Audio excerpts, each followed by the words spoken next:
Anak ng tao'y dumating upang sarili ihain, lingkod manunubos natin. Alleluia, Alleluia, Alleluia, Alleluia.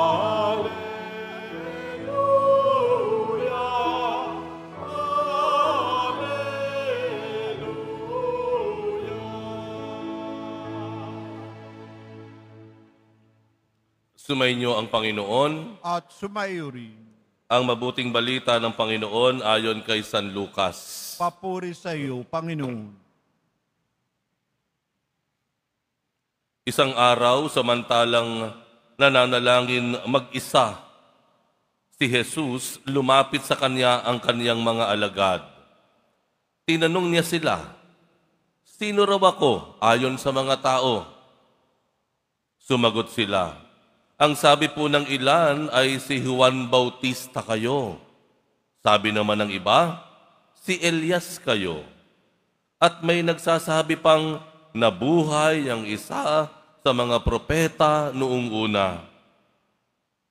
Kayo naman, ano ang sabi ninyo?"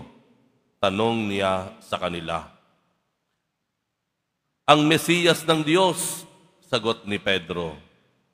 Itinagubili ni Jesus sa kaniyang mga alagad na huwag na nilang sasabihin ito kanino man. At sinabi pa niya sa kanila, ang anak ng tao'y dapat magbata ng maraming hirap. Itatakwil siya ng matatanda ng bayan, ng mga punong saserdote at ng mga eskriba.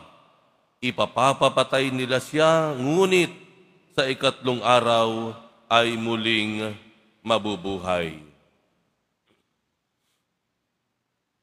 Ang mabuting balita ng Panginoon. Pinupuri ka namin, Panginoong Hesukristo. Maupo po tayo. Noong Lunes po hanggang Miyerkules, ang mga personnel o kawani ng Quiapo Church ay dumanas po ng tinatawag nating spiritual retreat. Ito po ay ginawa sa Baguio. 3 araw po na nagdasal, nakinig, nagnilay-nilay sa salita ng Diyos, nagbahaginan ang ating mga kawani. Isang matagumpay po na tinatawag nating spiritual retreat. Maikwento ko lamang, nung huling gabi, binigyan kami ng break nung aming retreat master. Yung nagbibigay po ng retreat. Binigyan kami ng break kasi medyo naging mabigat yung mga sessions mula Lunes hanggang Martes.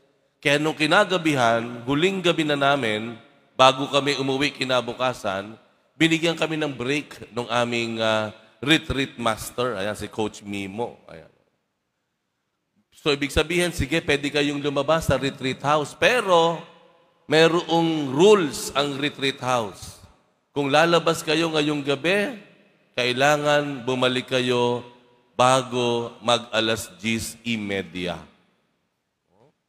Kung hindi, pagsasarhang kayo ng pinto. So, bago po umalis, nandun ako nakatayo sa harapan, ako ay nagpaalala, sabi ko, sige, pwede na tayong umalis. Pumunta kayo kung saan nyo gustong pumunta. Sa Ascension Road ba? Magkapi-kapi kayo o kaya mag-Burnham Park kayo. Kasama po akong umalis. No? Pagkatapos kong bilhin na basta siguraduhin ninyo na babalik kayo on or before 10:30 p.m. Talagang binigyan ko ng diin yan. Kailangan disiplinado tayo.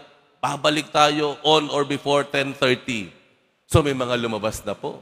Lumabas na. Malamig, medyo may ulan ng kaunti. Ayan, nag-enjoy naman. Ako po ay kasama ko yung mga 7 kaming magkakasamang lumabas. No? At nakakita kami ng isang kapihan. So nagkapi kami, kapi-kapi. So habang nagkakapi-kapi, alam niyo yung magandang kwentuhan, yung ang sarap ng kwentuhan, ang saya-saya ninyo. Ako naman, tingin ako ng tingin sa oras. Ayan, tinatansya ko, kailangan on or before 10:30. Ayan. Ay, napasarap ang kwentuhan kanyo, no? Hindi ko mapigil yung kwentuhan. Ayan. Ako kasi nag-i-enjoy. Tinitingnan ko sila. Sige lang, sige, kwento na rin ako. Ayan. Hanggang nakita ko, nako, sandali, kailangan na nating bumalik. Nakabalik naman po kami sa retreat house. Hulaan niyo po, yung mga kasama ko, napagsarhan ba sila ng retreat house? Nakarating ba sila ng 10:30? Bago mag 10:30? Tingin niyo? Sa tingin po, opo. Praise the Lord. Congratulations, ha? Talagang nakapasok sila bago isarado ang pinto. Hulaan niyo po, yung mga kasama ko at ako, sa tingin niyo po, nakaabot ba kami ng 10:30? Ako itong nagbigay ng diin, nagpaalala at nagsawi pa. Kami po ay napagsarhan. Lalo na po ako, napakalamig sa labas, umuulan-ulan pa. Wala nang sumasagot sa loob para magbukas ng pinto, alana. Nakulong ako sa labas, sa lamig, at medyo basa pa na gabi na iyon. Ano po ang ibig kong sabihin dito? Ibig kong sabihin po dito, minsan may alam tayong tama, pero minsan tayo ay nahihirate, nalilibang, kung kaya't hindi na natin hinagagawa kung ano yung inaakala nating tama. Tayo mismo nalilibang. Ayaw mong putulin. Ayaw mong maging KJ. Ayaw mong maging kakaiba. Join ka na lang. Bakit ko sinabi po ito? Tingnan niyo yung Ebanghelyo. Ano unang tanong ni Jesus sa kanyang mga alagad? Ano yung unang tanong? Sino daw ako? Ayan. Sino daw ako ayon sa mga tao? Yung mga tao sa paligid nila. Sumagot yung mga alagad. Ay, Panginoon, ang sabi po nila, ikayo daw si Juan Bautista. Sa puntong ito, patay na po si Juan Bautista noon. Kayo daw po yung Juan Bautista na muling nabuhay. Ay, Panginoon, sabi naman ng iba, si Elias daw kayo, propeta sa lumang tipan. Ano sabi pa ng iba? Isa daw kayo dun sa mga propeta noong mga nakaraang panahon. So, marunong naman sila. Alam nila kung anong mga feedback nung sa labas ng mga tao. Ano yung pagkakakilala sa Kanya. Pero hindi doon natapos ang tanong ng Panginoong Jesus. Dahil nagtanong siya, ano yung sumunod niyang tanong? Pagkatapos niyang tanungin, sino daw ako? Sabi nila, ang sumunod niyang tanong, sino naman ako para sa inyo? Sino naman ako para sa inyo? Ano ibig sabihin po nun? Ibig sabihin po nun, dapat malinaw sa bawat isa sa atin ang ating pagkakakilanlan sa Diyos. Kailangan po panghahawakan natin ang malinaw nating pagkakakilala sa Diyos. Dahil maraming mga salita, maraming sa paligid natin ang magsasabi sa iyo kung ano gagawin mo. Maraming magsasabi sa iyo kung ano ang mas masaya. Maraming magpapayo sa iyo, ito gawin mo, ito ang tama. Pero dapat nakaangkla ka sa malinaw mong pagkakakilala sa Diyos.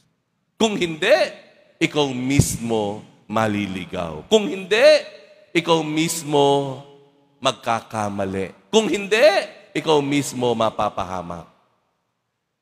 Binibigyan tayo ng mandato ng Panginoon na dapat malinaw, tama, at pinangahawakan natin, pinaninindigan natin ang ating ugnayan sa Diyos. Kahit ano pa ang bulong, pagpupumilit, tukso, puwersa sa iyong paligid, dapat meron kang pinangahawakan. Alam niyo problema sa nangyayari ngayon? Nakita niyo po yung mga investigasyon ngayon? Kita niyo po? Di ba napakahabang kwentuhan? Kung sino nagsimula ng porsyento, insertion, Sino ang gumagawa ng napakalaking ghost project na ito? Sino hindi nagtatapos? Ang dami na, dawit-dawit. Napansin ninyo? Di ba? Napapamura na nga si Secretary Vince. Tatalo na nga daw siya sa ulan sa tulay. Sa napakalawak at napakalalim na kinasasangkutan ng talagang pandaraya at pagnanakaw na ating naririnig ngayon at natuklasan. Bakit nangyaring lumaki at lumawak ang ganitong klaseng sistema? Yung kasamaan naging napakalaking sistema na. Isang malaking sindikato na.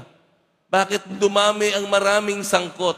Bakit yung mga tao noong una, mababait naman, tapat, pero ano kinalabasan ngayon? Sila ngayon yung mga pangunahing mga kumuha o nagnakaw o nandaya. Paano nangyari iyon? Alam niyo kung ano sa dahilan? Dahil ginaya nung isa pa, kung anong ginagawa nung iba. Naku niyo ba ibig sabihin?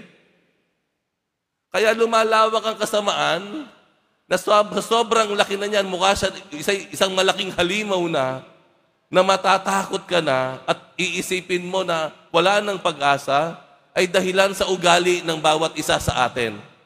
Yung ugali ng bawat Pilipino. Ang Pilipino, natural na mabait tayo.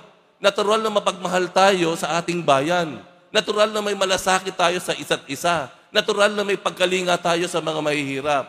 Pero bakit lumawak ang ganitong klaseng uri ng struktura ng kasamaan, sistema ng nakaraan? Bakit?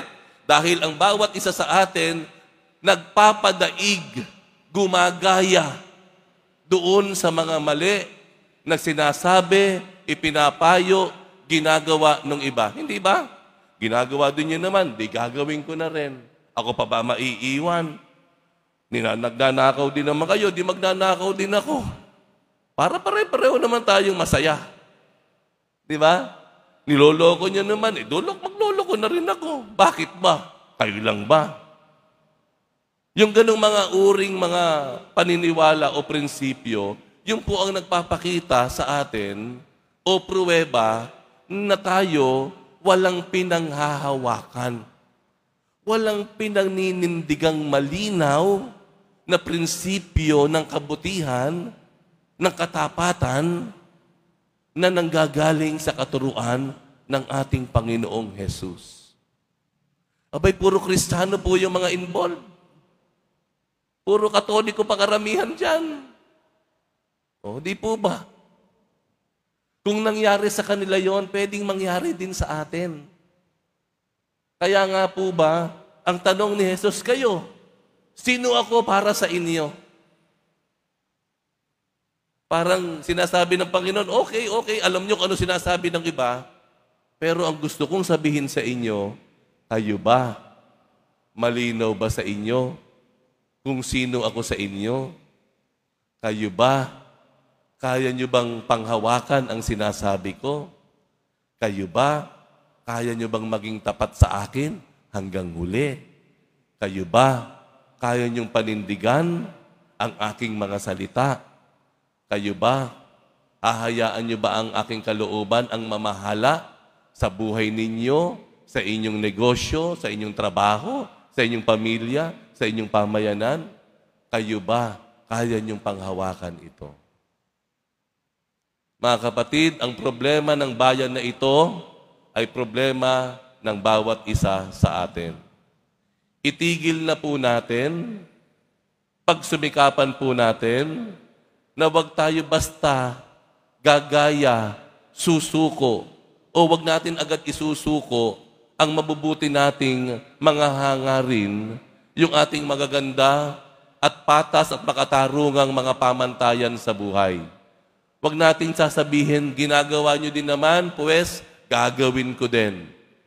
Sana po, wag na po nating hayaang dumami, humaba, lumawak ang sistema ng kasamaan. Bagkus, ang hamon ng mahal na pong Jesus Nazareno, kumapit kayo sa akin. kilala niyo ako. Manindigan kayo sa aking mga salita. Maging tapat kayo sa aking salita, kahit ano paman ang ibinubulong sa inyo ng mundo.